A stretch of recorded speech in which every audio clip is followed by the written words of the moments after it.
Oke, shalom semuanya, shalom alaihim yang ada di seluruh dunia, yang ada di Zoom dan yang ada di YouTube. Ya, baru kata Adonai Elohim melek olam. God bless you all semuanya. Tema kita hari ini adalah catatan perang Israel dalam Alkitab. Wah, ini seru ya. Semua nubuatan Nabi 26 digenapi dalam catatan-catatan perang yang terakhir ya, sejak 2023 ya. Saya selalu bicara tentang Israel, yang kebetulan pas saya juga baru selesai ya kuliahnya juga. Nah, kita sekarang masuk ya ke dalam tema kita ya, catatan perang Israel dalam Alkitab. Mungkin tidak semuanya bisa kita tampilkan ya materinya. Saya juga nyiapin bahannya nggak cukup ya, karena saya berusaha cari ya makna. Kalau cuma nyari datanya saja mah gampang di internet ya. Cuman maknanya, saudara ya. Ketika para nabi ini bernubuat, ya, lalu terjadilah seperti apa yang dikatakan oleh para nabi. Tetapi masalahnya, ya, nubuatan itu bisa terjadi, kamu suka tidak suka itu pasti terjadi. Kamu suka atau tidak suka dalam nubuatan para nabi itu akan terjadi. Kamu berusaha menghalangi pun nggak bisa, itu akan terjadi. Tetapi dalam nubuatan para nabi yang kedua, ketika nabi itu bernubuat, maka itu akan mengilhami orang-orang yang percaya kepada nubuatan itu, dan mereka akan sepakat dan dijalankan sesuai dengan sabda para nabi itu.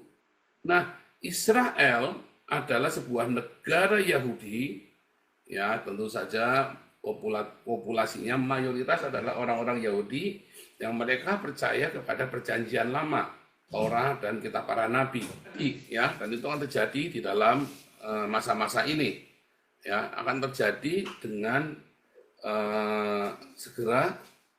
Anda percaya tidak percaya, sudah terjadi, sedang terjadi, dan akan terjadi, ya. Kalau hari ini perang antara Israel dengan Iran, itu bukan Israel perang melawan Persia loh, saudara. Jangan salah ya, itu bukan perang Israel melawan Persia. Itu adalah perang Israel melawan antikristus. Karena penguasa di Iran hari ini bukan Persia, bukan orang Persia, tetapi orang Syiah. Dan dia berasal dari Afghanistan. Ayatullah Khamenei itu orang Afghanistan, saudara ya, bukan orang Persia. Jadi perang antara Israel dengan Iran ini bukan perang Israel melawan rakyat Persia.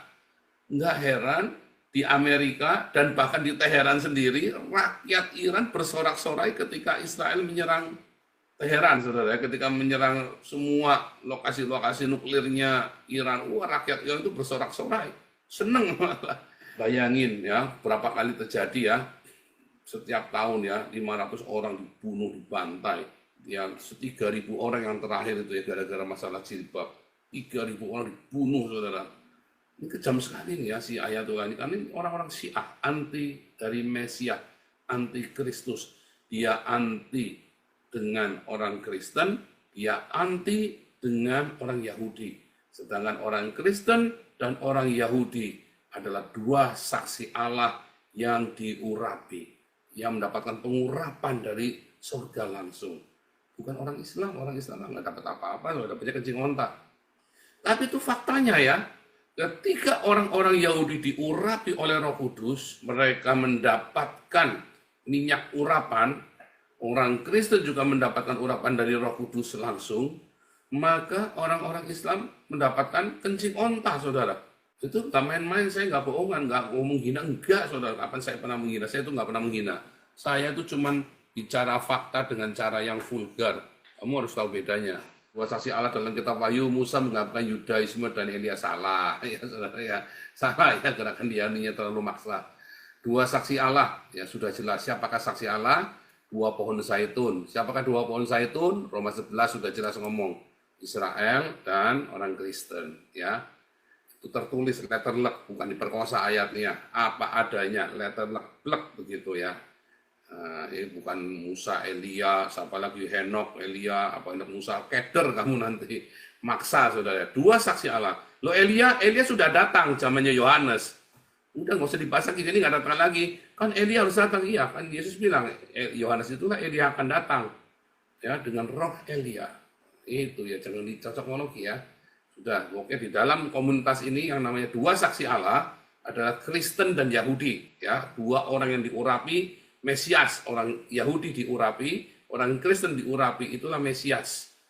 Nah, orang-orang yang membenci orang Kristen dan orang Yahudi adalah anti dari Mesias, anti dari Kristus. Jelas banget ya, jangan ini lagi ya. Aduh, nggak usah sok ngajarin di sini. Betul, Henry. Ini seperti pohon zaitun dan cangkokannya. Itulah dua saksi Allah, ya. Jelas banget ya. Kemudian kita melihat bahwa orang-orang Iran ya yang sekarang berkuasa ini adalah orang-orang Syiah yang mereka sangat benci dengan orang Yahudi dan orang Kristen. Ya, matilah Amerika, matilah Yahudi, dan mereka melihat Amerika adalah simbol dari Kristen. Saudara, coba kita lihat videonya dikit ya. جنگ ما محلی نیست. ما برای شکست دادن قدرت‌های جهانی برنامه داریم. ما برای شکستن آمریکا و اسرائیل و شرکا و متحدان آنها برنامه ریزی می‌کنیم. نیروی زمینی ما باید زمین را از لوث وجود اینها پاک کند. اون نقطه مایه فساد، مایه جنگ، مایه اختلاف رژیم صهیونی است. رژیم صهیونی که غده سرطانی خطرناک مهلک این منطقه است، حتما باید برکنده شود و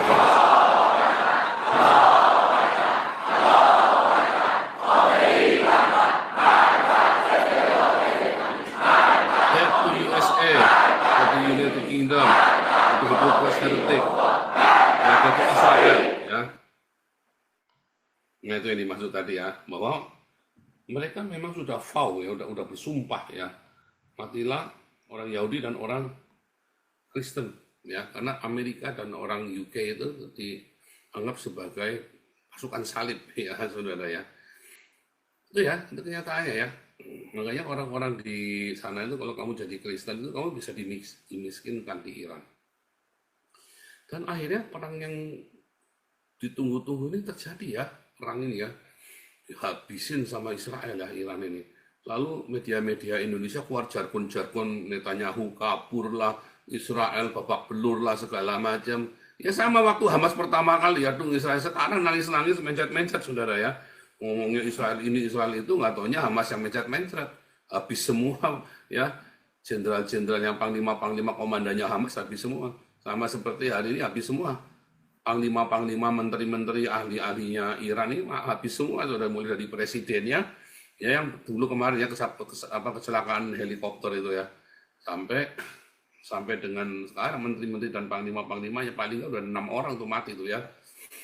Nah itu faktanya. Nah terus wah itu tadi ya, memang halu ya, orang negara Indonesia ini negara halu sih ya. Agak ngerti juga tuh cara bikin bertobatnya ya, hanya kalau kalian tinggalkan Islam. Karena gara-gara Islam itulah maka kalian jadi halu. Jangan ngomong saya menista, itu fakta saudara ya. Itu fakta yang tidak bisa dipungkiri. Nah saudara, kita balik lagi ya, faktanya lagi. Saudara, ketika kita sekarang mempelajari catatan perang Israel, tentu dimulai dari tahun 1948. Luar biasa ya, catatan ini memang, aduh, itu digambarnya itu Benjamin Netanyahu waktu jadi IDF lalu jadi Mossad ya, jadi komandan Mossad. Di belakangnya adalah bosnya Mossad yang paling panglima perangnya Israel yang paling serem ya, si Moshe Dayan ya, legendaris ya. Yang di depan itu Benjamin Netanyahu waktu masih muda ya. Loh, mereka semua itu nggak main-main ya saudara ya. Nah, mereka semua itu bukan kaleng-kaleng ya orang-orang ini. Saudara, dimulai dari perang 1948, yaitu perang kemerdekaan, ya, the War of Independence. Ini rencananya saya minggu depan saya mau cerita tentang Iron Dome. Iron Dome ini adalah sebuah penggenapan juga ya. Saudara, ketika para nabi ini bersabda, maka orang-orang Islam meresponi. Ketika Nabi bernubuat, kamu percaya berarti kamu meresponi. Percaya itu dengan cara merespon kepada nubuatan ini, ya saudara ya. Lihat. Tanggal 15 Mei sampai Maret 49 ya, 15 Mei 48 sampai Maret 49. maka terjadilah perang kemerdekaan, War of the Independence, ya, perang kemerdekaan yang ya tentu saja mereka mendapatkan dapat resolusi, ya mereka ambil wilayahnya, ya. Musuh utamanya apa, saudara? Orang-orang Islam, ya. Musuh utamanya orang Islam, koalisi Arab, Mesir, Yordania, Suriah, Lebanon, Irak.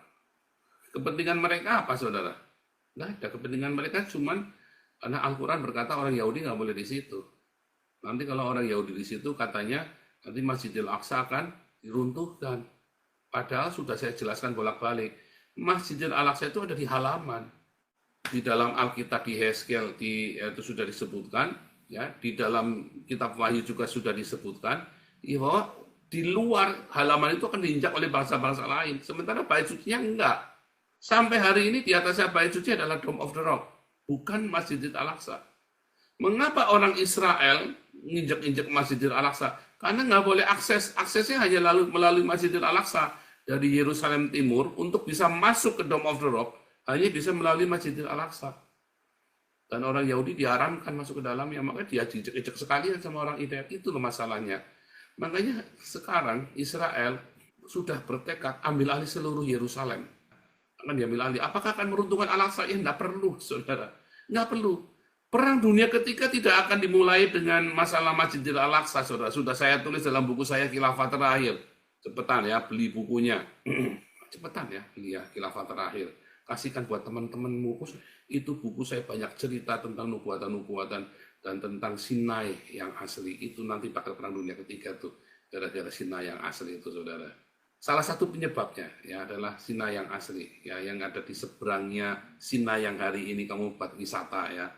Ini kalau kita jadi ini, oleh katanya kembang apinya bertaburan di angkasa. Dari agennya, waduh ini kita mudah-mudahan jangan sampai gagal lagi berangkatnya, saudara, ya. Karena bertaburan di angkasa kembang api dari Teheran di Tel Aviv. Nah ini ya, perang. Namanya apa, saudara, namanya? Namanya adalah Milchemet. Ya, Milchemet Had Samaut, ya. Dari kata lechem, kata dasarnya lechem. Lechem As-Samaut, ya, perang. Perang kemerdekaan. Nah, maknanya apa, saudara? Meskipun tidak diambil dari satu ayat, ya, tapi dari beberapa ayat, ya, saudara, ya. Nah, di dalam Yesaya 66 ayat 8, ini adalah sebuah penggunaan. Siapakah yang mendengar yang seperti ini? Apakah suatu negeri dapat dilahirkan dalam satu hari? Sion melahirkan anak-anaknya sekaligus. Wah, serem ya, saudara. Bukan cuma satu, saudara, tapi langsung melahirkan sebuah bangsa. Itu ya, nanti diambil alih. Mereka sudah 2000 tahun, saudara, hilang. Tapi mereka masih utuh sampai hari. Mereka tidak musnah. Tapi mereka tersebar di mana-mana dan mereka masih memegang teguh tanah perjanjian. Janji tanah perjanjian itu yang dipelihara oleh siapa, saudara? Orang Kristen. Ajaib ya. Oleh orang Kristen. Selama 2000 tahun tanpa sadar, orang Kristen memegang teguh legitimasi tanah perjanjian milik orang Yahudi. Tanpa sadar, saudara. Ajaib ya. Perang 6 hari, ya. Ya kan? Sebenarnya ayat ini ada lagi ya dari Matius 24. Ketika pohon ara dan pohon-pohon lain bertunas, maka saatnya sudah dekat. Pohon ara siapa? Israel. Karena apa? Mau hancur Israelnya tahun 70, Yerusalem dihancurkan, tahun 135 abad kedua pokoknya itu ya, selama perang Hadrianus sama Bar Kokhba, maka dimusnahkan itu. Tidak boleh ada orang Yahudi di Yudea. Dan nama Yudea itu, nama Yehuda itu diganti dengan Palestina. Jahat ya. Karena apa? Berusaha menghapus sejarah, ingatan orang. Tapi ternyata Romanya dikristenkan. Cara Tuhan ajaib ya, saudara ya. Lihat cara Tuhan kerja ya. Orang Yahudi ya yang tidak mau percaya kepada Tuhan. Dia tidak mau mendengarkan Injil. Ya, tidak mau percaya kepada Yesus Kristus. Tapi orang-orang Yahudi yang percaya kepada Tuhan Yesus, mereka kemudian diselamatkan dan melestarikan dan memberitakan Kristen itu ke seluruh dunia. Rasul-rasul dan para murid. Dan kemudian siapa yang ditargetkan? Orang Roma, saudara. Lalu orang Romanya ini jadi Kristen. kitabnya pakai kitabnya orang Yahudi. Mereka ingin memusnahkan orang Yahudi, tapi sadar tidak sadar mereka pegang itu kitabnya orang Yahudi. Ajaib ya. Sadar tidak sadar. Bahkan upaya-upaya untuk memberangus tidak boleh merayakan kalender Yahudi. Ya, makanya Kristen kan, Anda kalendernya kan salah semua kan. Hari ini semua orang Kristen di seluruh dunia kalendernya salah semua. Tidak mungkin tidak salah. Karena kalender kalian bukan pakai kalender Yahudi, ya pakai kalender Masehi kan.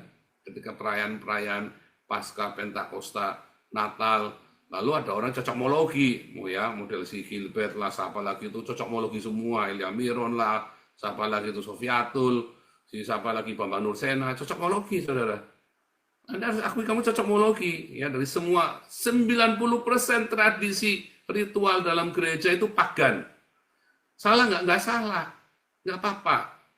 Karena itu adalah penginjilan kontekstualisme, tidak salah. Tapi jangan merasa paling benar. Karena pada kenyataannya, ya kalian sudah meninggalkan tradisi Yahudi oleh siapa? Di zamannya tahun 435, ya Justinian Corpus dan Theodosian Corpus, ya kalian sudah meninggalkan semua tradisi itu. Gak apa-apa, dikristenkan, pagannya dikristenkan, ya. Tapi kemudian 2000 tahun kamu terima tidak terima, Alkitabnya itu masih bersama dengan kamu, walaupun Jerome sudah menggantikannya dengan bahasa Latin. Dan lucunya, ya siapa yang menulis Alkitab dalam bahasa Yunani? Apakah orang Roma? Bukan, orang Yahudi sendiri.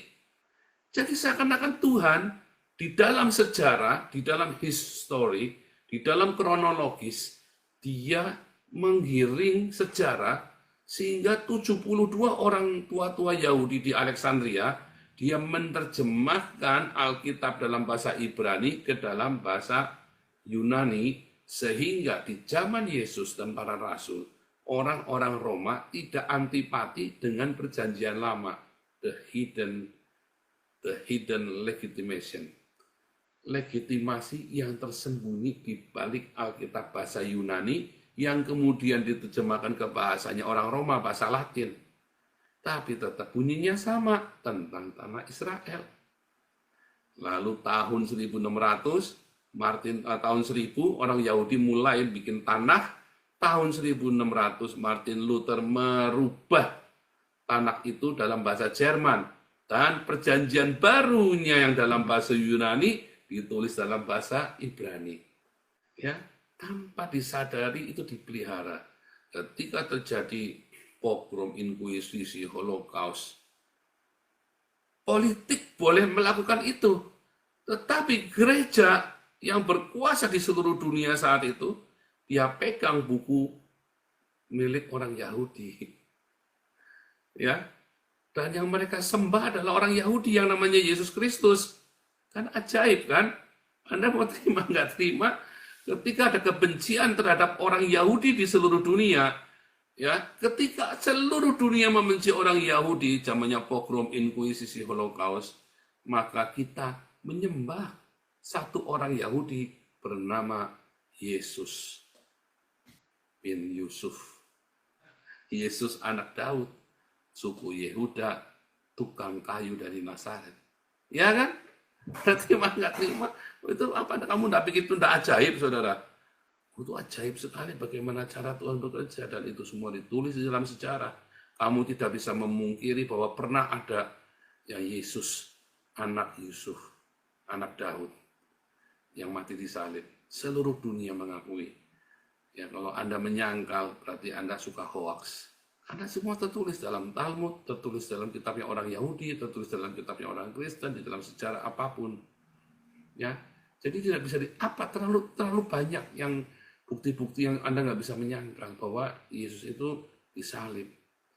Oh, diserupakan Pak. Ya, kamu diserupakan, kamu ngimpi.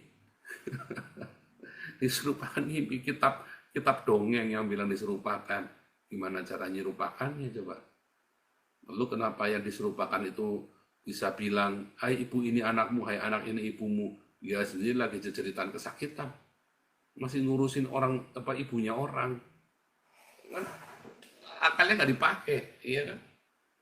Akhirnya nggak dipakai nih orang-orang Islam ini. Nah, kita balik ya. Nah, Alkitab menceritakan kebangkitan Israel. Pohon ara itu ya, di dalam Matius 24. Pohon ara dan pohon-pohon lain juga ya. Kita buka aja deh ya, biar mantap ya. Pohon ara dan pohon-pohon lain. Tariklah pelajaran perumpamaan tentang pohon ara apabila ranting-rantingnya melembut dan mulai bertunas. Kamu tahu musim panas sudah dekat. Demikian juga jika kamu melihat semuanya, ketahuilah bahwa waktunya sudah dekat, sudah di ambang pintu. Sesungguhnya angkatan ini tidak akan berlalu, satu angkatan ini tidak akan berlalu. Dari Tuhan berfirman, pohon ara tidak akan berlalu. Katanya Kejadian 6, 120 tahun, saudara ya. 120 tahun, bukan 70 tahun, 120 tahun. Kapankah 120 tahun? Dari tahun 48. Dari tahun 48, maka paling lambat tahun 2060. Di dalam masa dari 48 sampai 2060, kita tidak tahu kapan saja bisa terjadi. Tetapi kamu harus bersiap-siap, berjaga-jaga. Kita nggak tahu kapan ya, saudara ya, kita nggak tahu. Perang 6 hari, ya, atau milchemet, lechem ya, dikata lechem milchemet, seset hayamim, ya. Hari ke-6 kan hasisi kan, seset itu kan ke-6, yom hasisi ya. Nah, itu hari ke-6 atau perang 6 hari, perang dalam 6 hari. Nah, makna dalam simbolik Alkitab itu 6 hari adalah simbol dari penciptaan. Simbol penciptaan ya, dan pada hari ke-7 Allah telah menyatakan pekerjaannya yang telah dibuatnya itu. Saudara, perang ini adalah perang, ya perang 6 hari ini ya melawan Mesir, Yordania dan Suriah. Akibatnya apa saudara? Israel kuasai Golan yang punyanya orang Suriah, Israel kuasai West Bank yang punyanya orang Yordania, Israel kuasai Gaza dan Sinai yang punyanya orang Mesir. Ya, itu akibat dari perang 6 hari. Sehingga utuhlah negara Israel itu sebetulnya dalam perang 6 hari itu. Ya, selesai saudara. Ajaib ya, kalau Anda lihat ini ya, semua perang-perang ini tersusun rapi di dalam Alkitab. Ya, kalau Anda masih tidak percaya Alkitab, Anda kebangetan, saudara. Perang Yom Kippur, ya, tahun 6 sampai 25 Oktober 1973. Kalau Anda lihat Yom Kippur ini, filmnya itu nanti Anda lihat di The Angel ya, judulnya The Angel di Netflix. Ya, Anda lihat filmnya, cikal bakal perang Yom Kippur ini ya. Musuhnya apa? Mesir sama Syria, ya. Namanya Milchemet Yom Kippur, perang hari pendamaian. Saudara, di hari pendamaian ini, di Yom Kippur ini, Mesir tiba-tiba menyerang dan Israel lengah. Kenapa? Karena sudah ada false alarm, 2 kali false alarm. Dan yang ketiga ternyata beneran. Ya, ada false alarm 2 kali oleh si intelijennya ini, The Angel ini. Tapi untung tetap menang ya, akhirnya terjadi perdamaian Mesir dengan Israel, tapi Suriah nggak mau damai. Itulah sebabnya Gaza dan Sinai dikembalikan, tapi Golan tidak pernah dikembalikan. Ya, West Bank akhirnya kemudian dikembalikan ke Yordania, tetapi Golan tidak pernah dikembalikan karena Suriah terlalu belagu, nggak mau. Suriahnya belagu, saudara ya. Lanjut ya. Saudara, menariknya dalam perang Yom Kippur ini ya, dalam Imamat 16 ayat 30 katakan, sebab pada hari itu harusnya diadakan pendamaian bagimu supaya kamu ditahirkan dalam segala dosamu. Nah, di dalam tradisi Israel, ya, Yom Kippur ini adalah hari yang suci, saudara ya, di mana orang Israel itu nggak boleh kerja, apalagi perang. Tapi kurang ajar ini ya. Mesir sama Yordania dia serang saat Yom Kippur ya. Lalu kemarin 7 Oktober Hamas menyerang saat Simchat Torah, di mana Israel nggak boleh kerja harusnya. Ya, terus kemarin Israel nyerang Beirut saat Idul Adha, kalian misu-misu. Otaknya nggak dipakai kamu itu ya. Orang Islam ini memang otaknya nggak dipakai. Kalian orang Islam nyerang Israel saat Yom Kippur, dunia diam saja. Saat Simchat Torah, dunia diam saja. Ketika Israel nyerang kalian saat Idul Adha, kalian misu-misu. Otakmu dipantat, saudara. Itu orang Islam ya. Kalau kamu nggak tinggal di Islam, memang otak kamu benar-benar dipantat tuh, di dalamnya pantat beneran tuh. Kalau kamu nggak ninggalin Islam tuh dengan fakta-fakta seperti ini ya. Dan bagi orang Yahudi, ya, maka Yom Kippur ini perang Yom Kippur ini seperti awakening day, hari awakening buat mereka. Mereka disuruh introspeksi, saudara. Tenang, di rumah introspeksi. Tapi malah disuruh perang. Itu perang gede-gedeannya. Luar biasa ya. Disitulah hari penyucian itu dosa. Mereka biasanya dibaptis, mikveh. Ya, dibaptis. Lalu mereka jadi perang. Korbannya cukup banyak ya, saudara. Tapi tetap yang menang Israel ya. Yang menang tetap Israel. Nah, terus beberapa operation ya, operasi Kades, operasi Padang Gurun, ya, atau operasi Padang Gurun namanya. Dari mana ini ayatnya, saudara? Dari Bilangan 13 ayat 26. Mereka datang sampai ke Musa dan Harun dan kepada segenap umat Israel di Kades, ya, di Padang Gurun Paran, di seberangnya jadi di Sinai, seberangnya Sinai Peninsula, saudara ya. Itu namanya Kades ini, saudara. Kades Barnea ya. Nah, kalau sekarang namanya Kades itu, ini ya namanya Kades Barnea nih ya, saudara ya. Kades Barnea. Seluruh wilayah ini namanya Kades Barnea itu ya. Wilayah yang di utaranya Gunung Sinai. Kalau Anda tanya Gunung Sinai yang benar itu yang ada di sini. Kalau sekarang kalau Anda ke Gunung Sinai, Anda diajaknya kemari, saudara. Ya, tapi ini salah. Karena yang benar adalah ini. Nah, namanya Kades Barnea itu di sini nih, Kades Barnea nih. Di mana orang-orang ini muter-muter di padang gurun. Ini, muter-muter di padang gurun nih. Ya. Nah, tetapi di dalam operasi padang gurun ini ngerebut ini ya, saudara ya. Kades Barnea ini ya. Wilayah itu ya. Wilayah yang segitiga ini ya, maksudnya ya. Operasi Kades adalah operasi militer untuk invasi Sinai ya, dalam krisis terusan Suez itu loh. Jadi seluruh Sinai Peninsula itu, karena kan dianggap itu bagian dari Kades Barnea kan.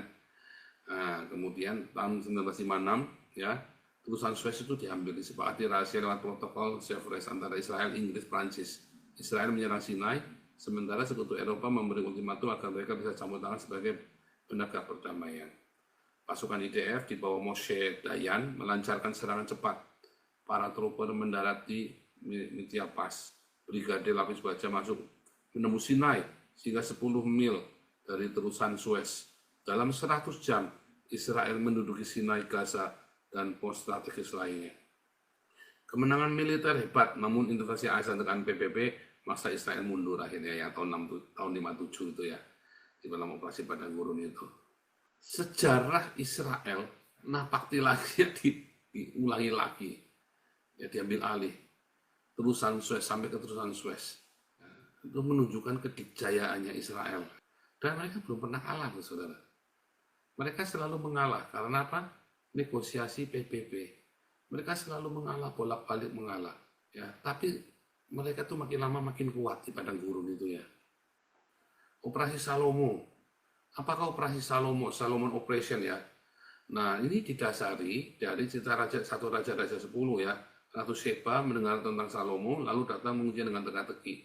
Kenapa namanya, bukan arti nama dari Salomo, tapi mengapa operasinya dinamakan operasi Salomo? Karena menurut mitosnya orang Yahudi, Raja Salomo berhubungan seks dengan Ratu Sheba, lalu punya anak.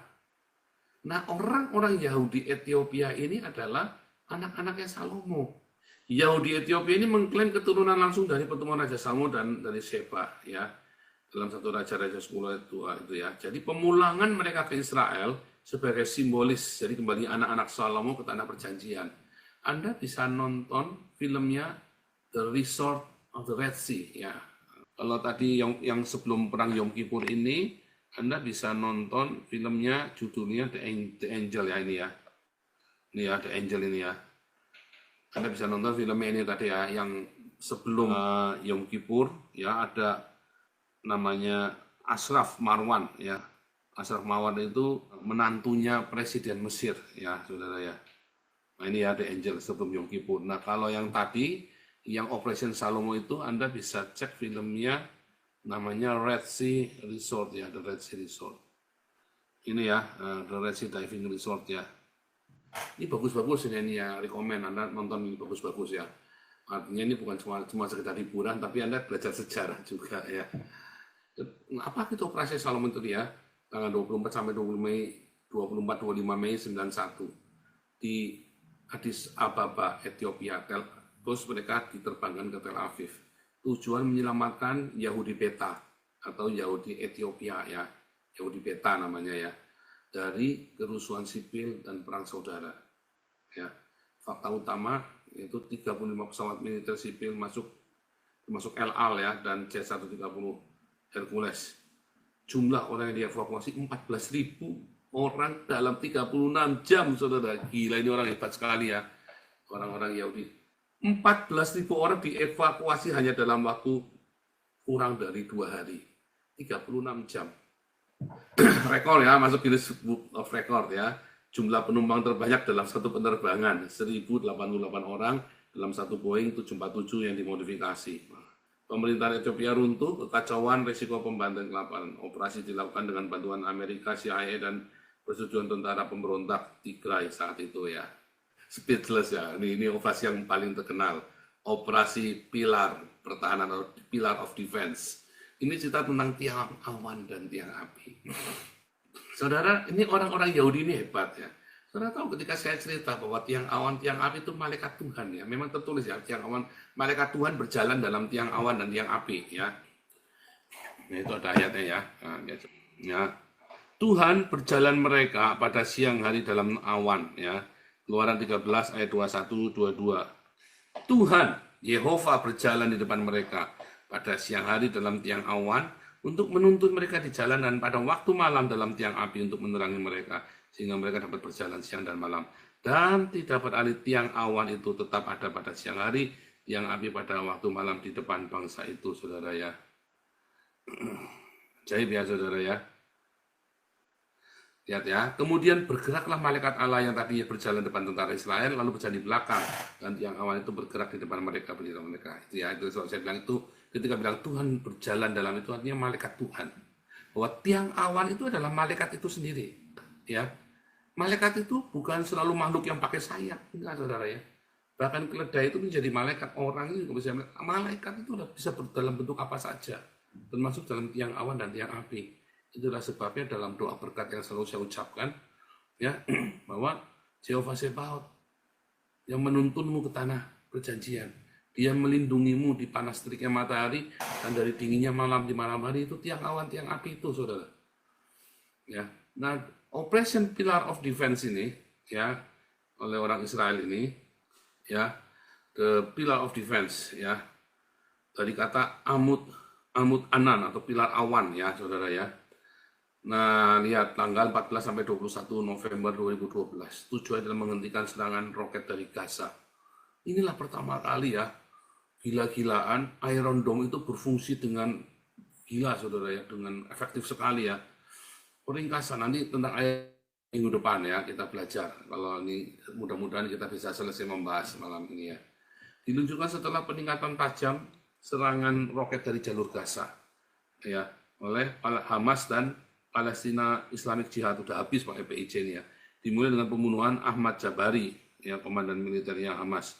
Israel mentargetkan infrastruktur militer Hamas, ya, peluncuran roket, gudang senjata dan jaringan terowongan. Sekitar 1.500 serangan udara dilakukan oleh Israel dan sistem pertahanan Iron Dome berhasil mencegah sebagian besar roket Hamas. Gencatan senjata sampai setelah 8 hari dimediasi oleh Mesir. Ya, gila ya, saudara ya. Lihat ya Iron Dome ini ya, nanti kita minggu depan kita lebih detail ya. Iron Dome ini dimulai tahun 2007 ya, risetnya ya, oleh Rafael Advanced Defense System. Kemudian 2011 dicoba di Beersheba dan di Askelon ya. Kemudian 7 April 2011 sukses dalam pertempuran Iron Dome mencegat roket Grad yang di Askelon ke Gaza ya. Dari Gaza yang ditembakkan ke Askelon dari Gaza. Lalu November 2012 digunakan dalam Pillar of Defense. Iron Dome itu juga ada ininya lagi ya, ada filosofi Alkitabnya lagi. Oke, sampai sini dulu, saudara. Nanti kita lanjutkan lagi. Ini yang modern ya, The Iron Sword yang di awal kemarin ya, sekitar 7 Oktober, lalu Operasi Gideon, dan sekarang adalah The Rising Lion ya. 3 operasi ini kita nanti lanjut. Perang Dunia Ketiga ini nanti ketika Islam sudah runtuh, ya, ini kan Israel kan perang dihajar kan, ini orang-orang Islam ini kan dihajar sama Israel. Lalu runtuh, tiarap semua orang Islam di seluruh dunia tiba-tiba tiarap semua, saudara. Nah, kemudian dunia kan damai itu, tapi ini perdamaian semu. Tiba-tiba orang Islamnya itu tadi ya, entah dimodali sama Cina, entah dimodali oleh Rusia, ya sama seperti Perang Dunia Pertama, orang Islamnya dimodali sama Jerman, Perang Dunia Kedua, orang Islamnya dimodali sama Hitler. Nah sekarang Islamnya modalin siapa? Allah menurut saya nanti Cina yang modalin, ya. Karena buat Cina musuh dari musuhku adalah temanku. Itulah masalahnya RRC itu ya. Jadi RRC itu adalah naga yang akan membangkitkan orang-orang Islam ini. Itu ya.